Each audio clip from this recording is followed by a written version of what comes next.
Hi guys, it's David here from Right On Resources, and this video has been created to help you gain a good understanding of the 2022 GCSE exams. So we're going to focus specifically on the GCSEs. So how are you going to be assessed and how can you be prepared? So this is taking into account the fact that exams have been chaotic the last few years, to say the least, and just the things you can do to make sure you're going to put yourself in the best situation ahead of the actual exams. So the first thing I want to bring to your attention is this body called Offqual.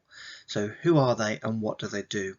Well, Offqual is the Office of Qualifications and Examination Regulations for England. Okay, so they deal with all of the qualifications and assessments. Their aim for 2021 to 2022 are to regulate the GCSEs, AS and A levels in response to the coronavirus pandemic, regulating vocational and technical qualifications in response to the coronavirus, and supporting quality in regulated qualifications and assessments, managing our people, resources and systems. So what this essentially means is that they will make sure that even though we're going through a very difficult time with COVID and people have missed a lot of time out of education because of this, they're still going to make sure that you guys are getting the best opportunities possible. Will exams be cancelled for 2022? Below is the most up-to-date news. Exam dates have been made available for the public for the summer 2022. You can find more info on these by checking with your specific exam boards.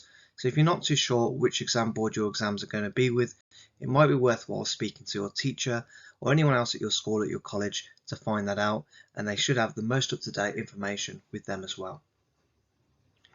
Offqual have stated that they will come up with a contingency plan in autumn to finalise the plans for the worst case scenario.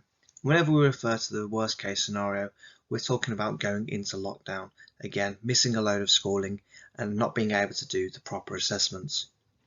If the worst case scenario happens, then teachers will use teacher assessed grades to determine the final grades of their learners. So this will be very similar to how they assessed the grades in the previous year as well.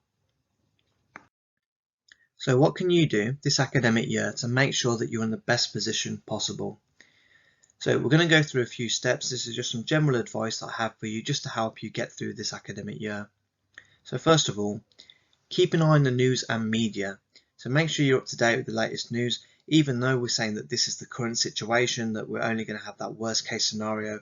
It's still good to keep an eye on the news because things might change. Ensure you apply yourself during your lessons and with homework and independent learning. So if we do go into the worst case scenario, your teacher will need to give a teacher assessed judgment, and that won't just be based on what you do in mocks, but also things like your attitude to learning and any homework or independent learning you complete as well. That might be used to actually help justify your grade. Treat all mocks as though they're the real exam, so this might be used as evidence towards your grade. So as we approach the end of October, many people might be asked to actually do a mock exam. That is going to be very important. Your teacher might use that to actually justify your grade. They're going to mark it and they're going to have it recorded on their system just in case they need it later on. Keep calm. This is not the time to throw in the towel because we're in uncertain times. So I know it might be difficult. It certainly is stressful for many students during this time, but it's no reason to give up. Keep putting in the maximum effort as possible, and as long as you keep working consistently and keep working hard, then you will get the outcome that you deserve. Revise as normal. No matter what, you still need to gain a secure knowledge of your subjects in order to pass your course.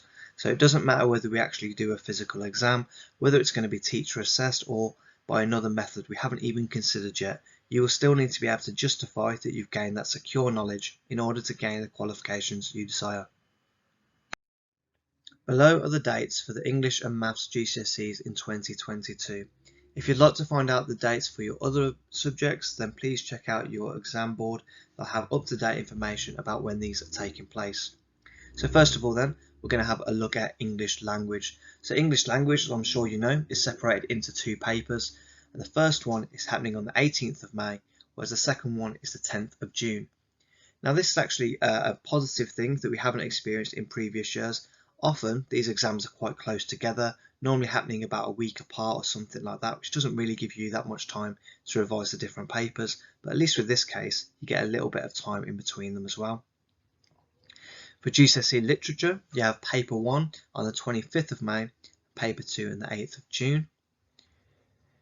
And for Maths, we obviously have 3 papers. So Paper 1 is on the 20th of May, Paper 2 is the 7th of June, and Paper 3 is the 13th of June.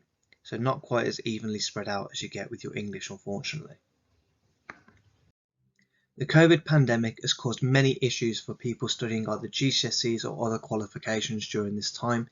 One of the biggest things that I can advise you to do if you do have a go at an exam and you're not particularly happy with the grade that you get is to go through the appeals process. So make sure you get the opportunity to get the grades you deserve. Sometimes we're put in situations where it's not entirely our fault and we're not happy with the outcome. That isn't something we should settle with. It is something you should see if you can do anything about it. Challenge it if you genuinely feel that you have a case to make.